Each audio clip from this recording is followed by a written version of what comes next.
جی آپ کے سوال اور ہمارے جواب تو پوچھیں. چلو تو میں نبیل بات کر رہا ہوں لندن سے. سر جی بعض بار مجھے لگتا ہے جیسے آپ کافی سخت ہو جاتے ہیں بعض معاملات میں، بہت ریجڈ ہیں. مثلا ٹارگٹ ابھی ایک نے سوال کیا، وہ ان کو وضاحت جاری کرنی چاہیے مریم کو، اور انہوں نے پالیسی چینج کر لی ہے. مقصد ٹارگٹ تو ہے ووٹ کو عزت دو، یا جو ان کا ٹارگٹ ہے یا جو وہ کہتے ہیں وہ اچیو کرنا ہے نا، وہ کسی طریقے سے بھی کیا جائے، کبھی نرم ہو کے کبھی گرم ہو کے.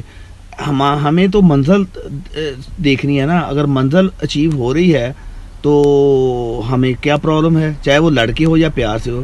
شہباز شریف کا بھی یہی موقف ہے، لیکن وہ کہتا ہے ذرا پیار سے ہو، لیکن وہ کچھ زیادہ ہی پیار ہے میرے پوائنٹ آف ویو سے. I don't know. تو اس وجہ سے میرے خیال میں تو ہمیں اپنا جو فائنل اچیومنٹ ہے یا فائنل گول ہے اس پہ نظر رکھنی چاہیے. اگر وہ نہیں ہوتا اچیو، یا یہ وہ اچیو نہیں کرتے، اس طرف نہیں جاتے، تو پھر تو آپ کا اعتراض جائز بنتا. لیکن ابھی ہو سکتا ہے کہ وہ ان کی اس بارے میں بھی کوئی کمٹمنٹ ہوگی ہو. اس بارے میں آپ کا کیا خیال ہے؟ اب پتہ نہیں جی سخت کیا ہے اور نرم کیا ہے. میں تو صرف یہ گزارش کر رہا ہوں کہ پالیسی تبدیل کرنے کے وقت آپ برائے مہربانی اپنے ووٹرز کو اور اپنی پارٹی کو اور قوم کو عمومی طور پر اعتماد میں لے لیا کریں. کیونکہ آپ بات کرتے ہیں نا ووٹ کو عزت دو، لوگوں کی رائے کا احترام کرو. تو لوگوں کی اگر آپ کو رائے کا احترام کرنا آتا ہے تو پھر اپنی یہ ادائیں بھی تبدیل کریں، جس کے اندر آپ نے 4 بندوں کے درمیان فیصلہ کرنا ہوتا ہے کہ اب آپ نے ہاتھ ہولا رکھنا ہے یا اب آپ نے ہاتھ سخت کرنا ہے. یہ 4 بندے بیٹھ کے فیصلہ کرتے ہیں کہ اب مریم نواز نے کس بلند پچ کے اوپر جا کے کھیلنا ہے اور کتنے ٹویٹ کرنے ہیں اور کیسی کی تیسی کرنی ہے اور کب شہباز شریف نے 2.5 گھنٹے کی تنقید کرنی ہے. ان کے ڈائنامکس کو ایکسپلین کرنا ہوگا. اگر آپ یہ ایکسپلین نہیں کر سکتے تو آپ عوامی پارٹی ہونے کا دعویٰ نہیں کر سکتے. میری تو صرف اتنی ہی گزارش ہے، اور یہ تمام جماعتوں کے لیے ہے کہ جو سیاسی طور پر عوام کے ساتھ رابطے کو اپنی سیاست کے اساس قرار دیتے ہیں، ان کو اس کا تو احساس ہونا چاہیے کہ وہ اتنی بڑی بڑی کلابازیاں کھا کر لوگوں کے سامنے کس طریقے سے دوبارہ سے آ جاتے ہیں. مجھے تو اس کی بڑی حیرانی ہوتی ہے. تو معاملہ یہ نہیں ہے کہ کون سخت ہے، کون سا ٹارگٹ آپ نے حاصل کیا، کبھی نرم ہو گئے کبھی گرم ہو گئے. منزل دیکھنی ہے آپ نے، اور یہ کون سی منزل ہے جو اتنی بڑی تبدیلی کے بعد پھر بھی آپ حاصل کر پائیں گے. مثلا اس تبدیلی کے بعد آپ کیا منزل حاصل کر پائیں گے آپ کے خیال کے مطابق؟ یہ اسمبلیوں کے اندر عزتیں اچھلوا کر اور جائیدادوں کی نیلامیاں کروا کر اور ہر طرف سے بے عزتی کروا کر روزانہ، تو کون سے منزل آپ حاصل کر لیں گے؟ اگر منزل آپ کا انتخابات کروانا ہی ہے اور انتخابات میں شرکت ہی کرنی ہے تو براہ راست جا کے اسٹیبلشمنٹ کے ساتھ آپ نے پہلے بات کیوں نہیں کر لی؟ اگر آپ کی یہی منزل تھی، اگر اس نرمی کے ساتھ آپ نے یہ کام کرنا تھا، تو پھر قوم کو بھی اس تمام کوفت سے بچاتے جس میں آپ نے ان کو مبتلا کیا. پھر وہ جلسے آپ نہ کرتے جو آپ نے درجنوں کی تعداد میں کیے. وہ جلسے کیوں کیے آپ نے؟ پی ڈی ایم کے پلیٹ فارم سے یا پی ڈی ایم کے پلیٹ فارم سے ہٹ کے وہ جلسے کیوں کر رہی تھی مریم نواز؟ اس کی کیا وجہ تھی؟ اس سے کیا حاصل ہوا؟ وہ کون سا دباؤ تھا جس نے اسٹیبلشمنٹ کو آپ سے بات کرنے پر مجبور کیا؟ ایک ہی دباؤ تھا جس نے اسٹیبلشمنٹ کو آپ سے بات کرنے پر مجبور کیا یا جس کی وجہ سے آپ معتبر ہوئے، اور وہ دباؤ تھا لوگوں کے ووٹس کا جو آپ نے بائی الیکشنز کے اندر جیتے. اگر اس ووٹ کا آپ کو یہ احترام نہیں ہے کہ آپ لوگوں کو بتاتے نہیں ہیں کہ آپ نے پالیسی کیسے تبدیل کی ہے، تو پھر وہ ووٹ بھی اگلے الیکشنز میں آپ کو نہیں پڑے گا. معاشی حالات جب نسبتاً ٹھیک ہو گئے تو ڈائنامکس چینج ہو جائیں گے، تو پھر آپ کیا کریں گے؟ تو اسٹریٹجی کو منزل کے ساتھ جوڑنا اچھی بات ہے، لیکن یہ بھی سوال اٹھانا بنتا ہے کہ بھائی اس اسٹریٹجی سے آپ کون سی منزل حاصل کر پائیں گے؟ میں آپ سے یہ پوچھنا چاہ رہا ہوں کہ اسٹیبلشمنٹ کا رول ہم کیسے پروف کر سکتے ہیں؟ یعنی اگر ویسے ویور ہیں، پاکستانی ہیں، تو کیسے یہ ثابت ہوتا ہے کہ جی اسٹیبلشمنٹ جو ہے وہ کنٹرول کرتی ہے، یا اسٹیبلشمنٹ کا جو ہے وہ رول ہے کسی بھی پولیٹیکل سٹرکچر کے اندر؟ ہمارے کچھ دوست ہیں وہ تحریک انصاف سے ہیں، تو جو چیزیں خبریں دیکھتے ہیں، جو بھی آپٹکس نظر آ رہی ہوتی ہے تو اس پر ہم بات کرتے ہیں، تو وہ ہمیں کہتے ہیں کہ یہ تو ایسے ہی ہے، نارمل روٹین ہے. مطلب وہی والی بات کہ جی فوج اور حکومت جو ہے وہ ایک پیج پر ہے. تو کیا اس کا کوئی کریڈینشیل پروف بھی ہے، ایویڈینشیل پروف بھی ہے کہ جی اسٹیبلشمنٹ اس طرح سے یہ رول کر کے، یا ماضی کے اندر کوئی ایسا ثبوت یا پروف کہ جی یہ کرتے ہیں، یا کرنٹلی جو ہے وہ ایسا کچھ ہے؟ پلیز گائیڈ کیجیے گا. دیکھیں اسٹیبلشمنٹ کا رول پولیٹیکل سٹرکچر کے اندر کیا ہے. ایک تو اسٹیبلشمنٹ کی جو بحث ہے اس کو بڑھانے کی ضرورت ہے. میری نظر میں اسٹیبلشمنٹ صرف فوج اور انٹیلیجنس کے ادارے نہیں ہیں. اسٹیبلشمنٹ سے مراد بیوروکریسی بھی ہے, اسٹیبلشمنٹ سے مراد بینکرز بھی ہیں, بڑے پاورفل بینکرز ہیں. اسٹیبلشمنٹ سے بالکل مراد وہ بزنس مین ہیں, وہ تمام کے تمام معاملات کو فنڈ کرتے ہیں اور اپنے فائدے اس میں سے نکالتے ہیں. اسٹیبلشمنٹ سے بالکل مراد وہ ٹھیکیداروں کا طبقہ ہے جس نے ملک کے اندر ہاؤسنگ سوسائٹیز کے نام کے اوپر مکمل طور پر قبضہ کیا ہوا ہے. تو اسٹیبلشمنٹ ایک بڑی وسیع چیز ہے. اب اس تمام اسٹیبلشمنٹ کا رول بنیادی طور پر انتخابات کے جو نظام ہے اس کے اوپر اثر انداز ہونا, جو انصاف کا نظام ہے اس کے اوپر اثر انداز ہونا, جو معلومات کے پھیلاؤ کا نظام ہے یعنی میڈیا اس کے اوپر اثر انداز ہونا. مختلف طریقے سے اثر انداز ہوتے ہیں, لوگوں کے منہ بند کروا کے اثر انداز ہوتے ہیں, مار لگا کر اثر انداز ہوتے ہیں, مال لگا کر اثر انداز ہوتے ہیں, ایڈورٹیزمنٹس روک کر اثر انداز ہوتے ہیں, ایڈورٹیزمنٹس دے کر اثر انداز ہوتے ہیں, انٹرویوز کروا کر اثر انداز ہوتے ہیں, انٹرویوز نہ کروا کر اثر انداز ہوتے ہیں, مالکان کو دبا کر اثر انداز ہوتے ہیں, سیاستدانوں کو جیل میں ڈال کر اثر انداز ہوتے ہیں, بیوروکریٹس کو ریوارڈ کر کے اثر انداز ہوتے ہیں. تو ایک طریقے سے اثر انداز نہیں ہوتے. تو یہ ایک بڑا ہی کمپلیکس سسٹم ہے. تو ایسا نہیں ہوتا کہ ایک بٹن آپ نے دبایا اور وہ اسٹیبلشمنٹ کا رول پتہ چل گیا اور بٹن آپ نے بند کر دیا, اسٹیبلشمنٹ کا رول ختم ہو گیا. ایسا نہیں ہے. لیکن ظاہر ہے بنیادی بات سول اور ملٹری ریلیشن شپ کی ہے. جب تک یہ ریلیشن شپ اس کے جو محرکات ہیں وہ آپ کے کنٹرول میں نہیں ہو گئی یا اس کے اوپر آپ نے فیصلہ نہیں کیا ہوگا تو یہ اسٹیبلشمنٹ کا رول ایسا ہی رہے گا جیسا کہ میں نے بیان کیا. تو جو اسٹیبلشمنٹ ہے اس کی وسعت میں نے آپ کو بتا دی ہے, لیکن جو بنیاد ہے اس کی وہ سول اور ملٹری ریلیشن شپ ہے. ملٹری کا خیال ہے کہ سویلینز جو ہیں وہ صحیح طریقے سے ملک نہیں چلا پاتے, لہٰذا ان کو زیادہ کردار ادا کرنے کی ضرورت ہے, اس سے کہیں زیادہ, اس سے کہیں بڑھ کر جو آئین ان کو الاؤ کرتا ہے. اور سویلینز بعض اوقات اس کو ریزسٹ کرتے ہیں, بعض اوقات مکمل طور پر بات مان لیتے ہیں. کوئی بھی فارمولہ کارگر اگر ہوتا اور ملک کے حالات ٹھیک ہوتے تو ہم اس کو مان لیتے, لیکن یہ تجرباتی کشمکش ہے, اس نے ملک کا کیا ہوا بیڑا غرق. تو اس وجہ سے ہم اس کے خلاف ہیں. اگر اسٹیبلشمنٹ کے کارناموں کی وجہ سے پاکستان آسمان کے ساتھ باتیں کر رہا ہوتا تو پھر ظاہر ہے ہم کہہ رہے ہوتے جی کہ زبردست بات ہے, ہم اصولی طور پر تو اس سے اتفاق نہیں کرتے, لیکن اگر اس جگاڑ نے پاکستان کو صحیح کر دیا تو چلیں پھر ستہ خیر ہے پاکستان کی. لیکن آپ نے جگاڑ بھی لگائی, آئین بھی توڑا, دوسرے نظام کو درم برم بھی کیا اور نتیجہ بھی یہ نکلا جو اس وقت ہمارے سامنے ہے. تو یہ اعتراض کی بات ہے.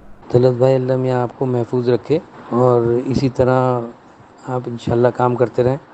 دوسری بات میں یہ کہہ رہا تھا, ایک تجزیہ یہ کریں کہ یہ جو 1 مہینے پہلے تک تو معیشت بالکل ڈوبی ہوئی تھی, ہر آدمی رو رہا تھا کہ انہوں نے یوں کر دیا, انہوں نے ایک دم یہ راتوں رات کیسے معیشت پلس ہو گئی ہے.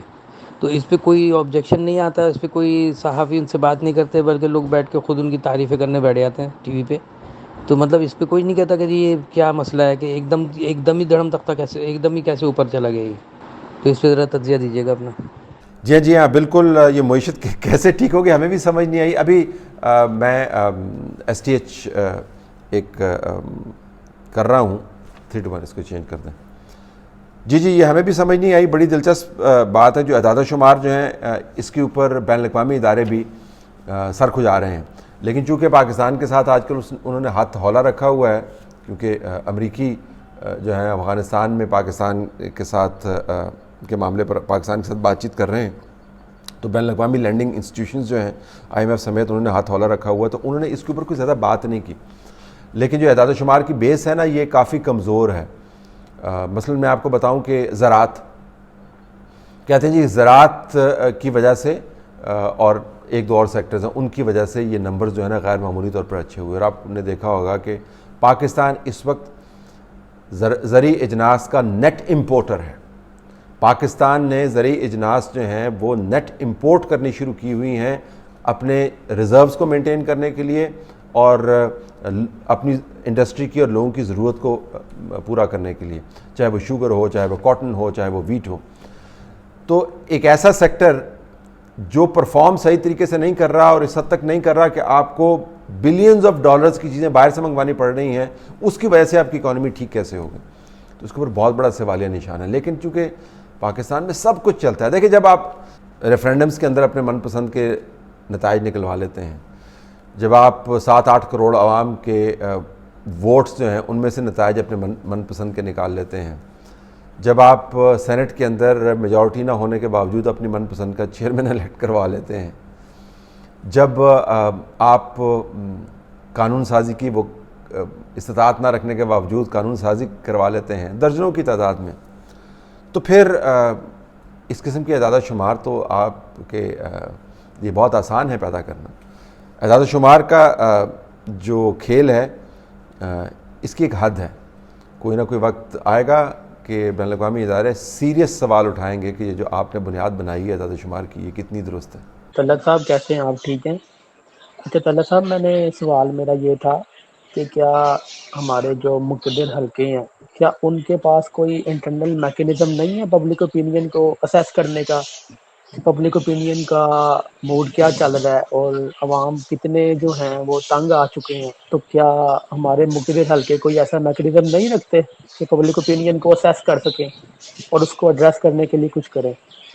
جی بہت اچھا سوال کیا۔ لوگوں کی رائے، ایک تو لوگوں کی رائے ایک جیسی نہیں ہوتی۔ میں آپ کو ٹی وی چینلز کے بارے میں بتا سکتا ہوں کہ ایک کافی عرصہ پہلے ہم نے ایک پریزنٹیشن کی یہ جاننے کے لیے کہ پرائم ٹائم کے اندر لوگ کیا دیکھتے ہیں، تو جو اینکرز ہوتے ہیں ان کو بڑا زوم ہوتا ہے جی کہ ہم بڑے دیکھے جا رہے ہیں، لیکن اس کے برابر میں اگر آپ دیکھیں کہ لوگ ڈرامے کتنے دیکھ رہے ہیں اور لوگ سپورٹس چینلز کتنا دیکھ رہے ہیں، تو جو یہ زوم ہے وہ ٹوٹ جاتا ہے۔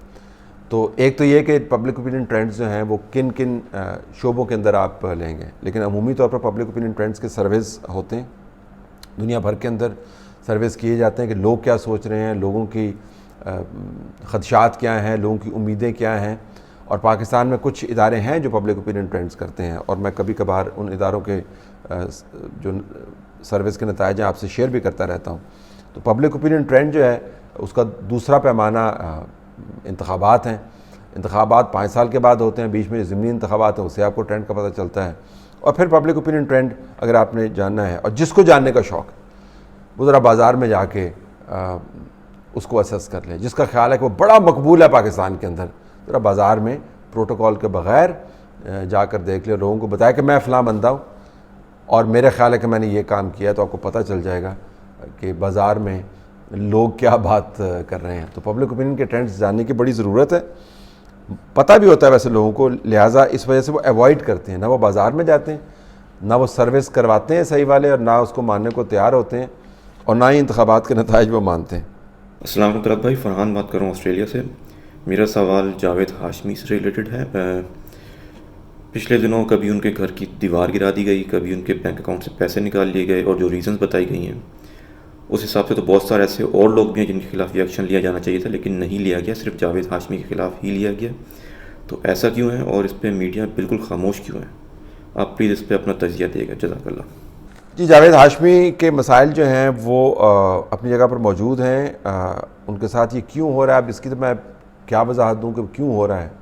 بڑی بات دیکھنے کی ہے کہ جس جماعت نے ان کو اون کیا ہوا ہے اور ہر جگہ پر ان کو بطور پوسٹر بوائے لے کے جاتے ہیں، اس جماعت کا پوائنٹ آف ویو ان واقعات کے اوپر کیا ہے۔ وہاں پر مکمل خاموشی ہے، یعنی جس پلیٹ فارم سے یہ ایشوز ریز ہونے چاہیے اگر وہ مکمل طور پر خاموش ہے تو پھر اس کے اوپر میڈیا کیا بولے۔ لیکن ظاہر ہے میڈیا کو اس کے اوپر فوکس کرنا چاہیے اگر میڈیا آزاد ہو۔ یہ بھی دیکھنا چاہیے کہ جاوید ہاشمی صاحب جو بیانات دیتے ہیں وہ ظاہر ہے لب ان کے آزاد ہیں، وہ کھل کے بات کرتے ہیں، لیکن سیاسی طور پر ان کو خود بھی دیکھنا چاہیے کہ ان بیانات کو وہ سپورٹ کر سکتے ہیں شواہد کے ساتھ یا نہیں، اور کر سکتے ہیں تو ان شواہد کی نوعیت کیا ہوگی۔ لیکن بیان دینے کے بعد اس نقطے پر بات آتی ہی نہیں ہے کہ آپ شواہد کی طلب کریں، پہلے سے ہی یا سینسر کر دیا جاتا ہے یا وہ حالات بنا دیے جاتے ہیں جو ان کے ساتھ بنے ہوئے ہیں۔ جو سب سے بڑا اس کے اندر ایشو مجھے نظر آتا ہے وہ یہ کہ یہ سیاسی برادری جو ہے ان کی، اس نے ان کی جماعت سمیت اس نے کس طرح ان کو ڈس اون کیا ہے۔